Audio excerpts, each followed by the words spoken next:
The mastermind killer risk addresses individuals with unique intelligence or mastery in their area of expertise. It's very politically difficult because you're challenging powerful individuals, easily identifiable. Everybody knows who these people are. They're highly respected people that are known not only internally in the company, but throughout the industry often. And this can be a leading indicator of large negative events. So the problem is that it creates a large vacuum when they leave. And these people, ironically, they act almost as if they're a little insecure sometimes. They're difficult to replace, certainly, so they leave a hole. But they also tend not to share information. They keep it close to the vest. They tend not to develop people under them, sometimes because they don't need other people, other times because they just want weaker people around them to not be threatened. Of course, also, if they're stolen by a competitor, that's doubly impactful to the organization. So here's a case study. There was a CFO at a large company that I knew, and it was widely known that they had the CFO was incredibly bright and very respected as being a total genius. He was also very rough with people. He was considered an invaluable asset, and his bombastic and abusive treatment of other executives was overlooked because he was so special and valued.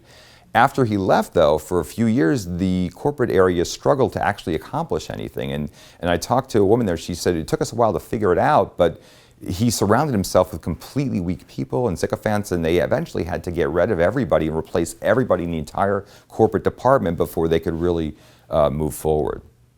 This next case study is about Steve Jobs, and he's clearly a very unique individual with some very rare talents.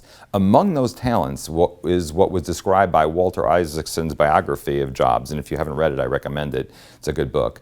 He had a reality distortion field where he would just believe things were possible, and he would give you this look, and you can see the look here. This is a book cover photo of the look that he would give you, a very intense focus, and he just would convince you things were possible that were impossible, and sometimes they were, but many times the impossible became possible. There's a story in the book about a vendor. Steve Jobs needed a certain type of special glass for the iPhone. He needed lots of it really quickly.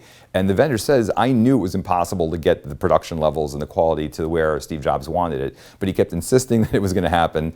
And eventually he says, I made it happen. And it's things that he just didn't believe were true.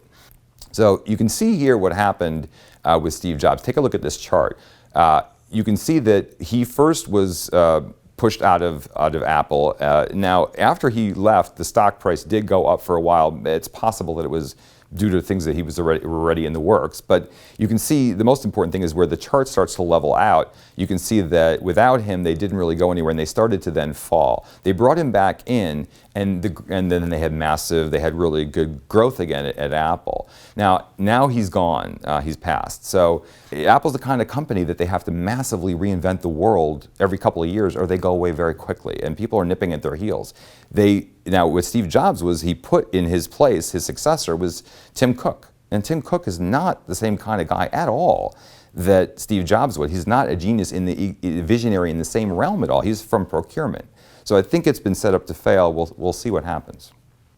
So how do you mitigate this very, very difficult situation? So again, partially mitigating it, what you can maybe do is raise this as a talent management issue related to and mitigate the rare talent concentration risk that you have. So it emphasizes the valuable nature of the individual or individuals involved, and you have a committee approach also, which is important to spread the risk politically, to say, hey, let's get a committee to decide who's so important here, and you want to be on this list. It's a good list to be on, that you're so special that you're a rare talent concentration risk. And then you lead to enhancements. You have policy that, okay, if you're on this list, we need to have a special succession plan for you. And we need to have a very strong supporting cast in place right now. And we have to have documentation and sharing of critical information and relationships depending on the special nature of the individual.